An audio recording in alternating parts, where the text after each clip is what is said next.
The night shift patient Ryan Miller, 31, had been scraping by on odd night shifts at Willow Creek General Hospital, a small hospital in the heart of a quiet American town. Tonight was supposed to be just another routine shift. He clocked in at 10 p.m., greeted the skeleton night crew, and began his rounds. The hospital was unnervingly quiet, a kind of silence that felt alive, pressing against his ears, making each footstep echo like a gunshot. The emergency wing had been unusually busy earlier, but by the time Ryan started his rounds, the chaos had melted into a chilling stillness. As he passed the old maternity wing, he noticed a corridor he had never seen before, partially lit, lined with peeling paint and flickering fluorescent lights. At the far end, a hospital bed had been pushed into the hallway. On it lay a patient, shrouded in a thin hospital gown, perfectly still. New admission? Ryan asked over the intercom, curiosity gnawing at him. Static buzzed back. No, that wing hasn't been in use for months, the night receptionist replied. Ryan frowned, stepping closer. The patient looked asleep, but something was wrong. The stillness wasn't peaceful, it was unnatural. Machines beside the bed were active, yet the monitors read flat lines. Ryan felt a shiver creep up his spine as the lights flickered. He glanced back toward the corridor he had just walked from. Shadows danced along the walls, but there was no one there.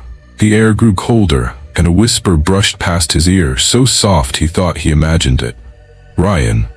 Heart pounding, he spun around, but the hallway was empty. Shaking off a creeping sense of dread, he reached for the patient's chart. Blank. No name, no ID bracelet, nothing. Just the bed, the body, and the machines humming a ghostly tune. Ryan tried to rationalize it. Maybe it was a prank, an abandoned hospital set up for training, but something in the way the patient lay almost smiling made his stomach twist. Every instinct screamed at him to leave, yet he couldn't. He had to know. The whisper came again, this time a little louder, a little more urgent. Ryan? The lights flickered violently, and he felt a cold gust pass through his jacket. A sensation unlike anything he'd felt before. A presence. Watching. Waiting. Pulling himself together, Ryan backed away slowly. He needed to warn someone. But when he ran back to the intercom, the line went dead. His phone had no signal. Alone, in the cold, sterile hallway, he realized the hospital might not just be empty. It might be hiding something. Something alive. Something that shouldn't exist. As he stared at the patient, Ryan's reflection caught in the monitor. For a split second, he swore he saw the patient's eyes open. Black voids staring straight at him. And then the lights went out. Ryan couldn't shake the image of those black, hollow eyes. Every step he took through Willow Creek General felt heavier, the echo of his shoes bouncing ominously off the sterile walls. Night had fully settled in, and the fluorescent lights flickered intermittently, casting long, crawling shadows across the hallway. He tried to tell himself it was just fatigue, his imagination running wild, but the cold that followed him down every corridor said otherwise. He returned to the mysterious wing later, unable to resist the pull. The air there was different, dense and damp, smelling faintly of antiseptic mixed with decay. The patient's bed remained exactly where it had been, perfectly still, the thin gown draped over the body like a shroud. The heart monitor beside the bed beeped intermittently, yet each beep felt wrong. The sound seemed distorted, echoing from the walls rather than the machine itself. Ryan's flashlight trembled in his hand as he approached. That's when he noticed the subtle details. The patient's breathing didn't rise and fall naturally. The eyelids occasionally twitched without blinking, and the shadows around the bed seemed to move independently. A cold, unnatural whisper slithered through the hallway. Ryan? He spun around. No one. Just silence, so heavy it pressed against his ears. Sweat trickled down his forehead. It's nothing, just my mind, he muttered aloud. Back at the nurse's station, he searched the hospital computer for any information. Nothing. No patient ID, no admission records, nothing in the logs. Every attempt to contact the night receptionist failed. The intercom crackled, then went dead. Even the other staff seemed to ignore him, avoiding the hallway like it didn't exist. Feeling a mix of fear and frustration, Ryan turned to an old night janitor, Tom, who had been quietly sweeping the lobby. Tom, have you seen anyone admitted in that wing? A patient? Weird one? Ryan asked, voice low. Tom's eyes went wide, his grip tightening on the broom. That patient, they're not alive. Been decades since they passed. People see them at night and, well, they never leave the wing the same. Ryan's stomach twisted. What do you mean? Tom shook his head, his face pale under the harsh fluorescent lights. You don't want to know, kid. Just stay away from that wing. They feed on fear. That's why they're still here. Ryan left, heart pounding. The rest of the night was a blur of shadowy corridors and flickering lights. Every time he closed his eyes, he saw the patient sitting up in the dark, smiling. A slow, unnatural grin stretching across a face that should have been lifeless. By 4 a.m., he felt like the hospital itself was breathing around him. Doors that should have been locked creaked open. Monitors blared alarms that disappeared when he approached. Every shadow seemed to whisper his name, and in the deepest corner of that wing, Ryan realized something terrifying. He wasn't alone. The patient wasn't asleep. They were waiting. Ryan's nights at Willow Creek General were becoming unbearable. Every shift felt like walking deeper into a living nightmare. The hospital, once a place of routine and quiet stress, now pulsed with an unseen presence that seemed to follow him. Machines malfunctioned around him. Monitors beeped erratically, and then went silent.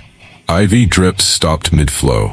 Alarms blared for no reason, yet when he ran to investigate, the machines were normal again, as if nothing had happened. It was always the same wing, the one with the mysterious patient bed.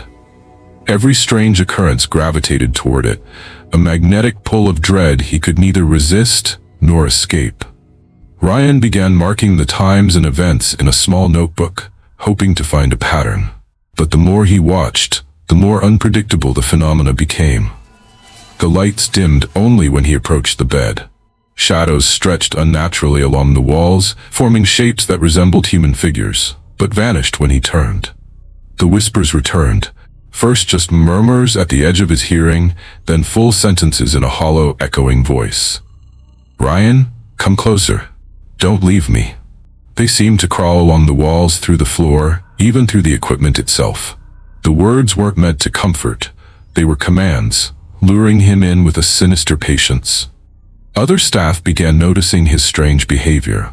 He would freeze mid-step, staring into empty corners. His voice cracked when he mentioned the wing, and his eyes darted constantly. They whispered behind his back, exhaustion, stress, paranoia, but Ryan knew the truth. He was being watched, stalked, hunted by something the hospital refused to acknowledge. One night, he saw the patient's eyes flicker open, black, infinite voids that seemed to swallow the light. Ryan froze, unable to breathe. Then a slow, unnatural grin stretched across the patient's face, and the shadowy figure at the foot of the bed seemed to twist, reaching toward him. He stumbled backward, tripping over a floor cart, the sound deafening in the sudden silence that fell over the wing. Ryan began to his own mind. Had he imagined the eyes, the whispers, the shadows? But no, he saw them every night. And every night, the hospital seemed to shift around him, hallways elongated. Doors disappeared. Rooms appeared where none existed before. Late one night, he tried to leave the wing, only to find himself walking in circles, always returning to the same bed, the same black-eyed patient staring, smiling, waiting. Panic rose in his chest. The hospital was no longer a building. It was a trap, a labyrinth designed to hold him. His flashlight flickered one last time before dying completely. In the darkness, he felt a presence slide against his shoulder. Cold and unyielding. A whisper, more insistent than ever. You can't leave, you belong here. Ryan realized with a sinking horror that he was being hunted not by a living person, but by something that had existed for decades, feeding on fear on life itself, and ensuring the hospital remained a prison for those who dared enter the wing at night. The whispers haunted Ryan even as he tried to piece together the hospital's secrets. By now, he avoided the main corridors, sticking to the dimly lit paths, following the flickering glow of emergency lights. Yet no matter how far he walked, the pull of that wing, that patient, remained irresistible. Something was drawing him, insisting he understand the truth. Ryan spent his next few shifts digging into archives, old computer records, and dusty filing cabinets. The hospital's records were fragmented. Some files were shredded, others marked confidential. Then, tucked away in a yellowed folder labeled Closed Cases 1973, he found her, the patient in the bed. A photograph showed a young girl, pale and lifeless, lying in that same hospital room decades ago. Her name was Emily Carter, and she had died under mysterious circumstances. No witnesses, no clear cause of death. The accompanying reports hinted at something sinister. Nurses whispered about strange occurrences around her bed during her last nights. Machines failing, shadows moving, screams echoing in empty hallways. Doctors dismissed it as hysteria, but the pattern was undeniable. Emily's presence had never left the hospital. Ryan's hands shook as he read the old journal entries of a night nurse. She is not at peace. I see her eyes open sometimes. She watches us, waits for someone new. If you hear her whisper, do not answer. She feeds on fear. A cold chill ran down Ryan's spine. The pieces fell into place. The black-eyed patient, the whispers, the shifting hallways. Emily's spirit had become trapped, lingering in the hospital for decades. She was no longer human. She was something else entirely, feeding on the fear of those who crossed into her wing. Every nurse who vanished, every staff member who claimed exhaustion or paranoia. It wasn't mental, it was her doing. Ryan felt both fear and pity. Emily wasn't just a spirit. She was a prisoner, twisted by death and despair, desperate for connection, yet dangerous. He knew that if he didn't confront her, the cycle would continue, claiming the next unsuspecting night shift worker. Determined, Ryan prepared himself. He gathered a flashlight, a notebook of observations, and whatever courage he had left. This was no longer about surviving the night. It was about facing the truth. He returned to the wing, heart pounding, aware of every flickering shadow, every whisper crawling along the walls. As he stepped inside, the air thickened, colder than ever. The bed stood empty at first. Then Emily appeared, sitting upright, eyes black and endless. The heartbeat of the monitor seemed to echo her presence, a low, menacing rhythm syncing with his own panic. "Why are you here?" Ryan asked, voice steady but trembling. The whispers coalesced into words, soft yet chilling. To stay, forever. Ryan's instincts screamed to run, but he knew fleeing wouldn't help. He had discovered the truth. Emily was a spirit trapped in the hospital, feeding on fear, and the only way to survive was to confront her, not avoid her. As the shadows closed in, Ryan realized his night had just begun. And the hospital itself seemed to pulse with anticipation. Every creaking floorboard, every flicker of light, every whisper of his name reminded him the building was alive, and Emily was waiting. Ryan took a deep breath and stepped into the wing once more, heart hammering against his ribs like a frantic drum. Every instinct screamed at him to turn around, run, and never look back. But the truth he had uncovered left him no choice. He had to face Emily, or risk becoming another lost soul trapped in Willow Creek General forever. The hallway was colder than ever, the air thick with a damp, metallic scent that clawed at his lungs. Lights flickered sporadically, casting grotesque shadows along the peeling walls. Ryan's flashlight illuminated nothing but emptiness until he reached the patient's bed. Emily was sitting upright, eyes black voids that seemed to stretch into infinity. Her hair hung in damp strands around her pale face, her thin gown fluttering as though moved by an invisible wind.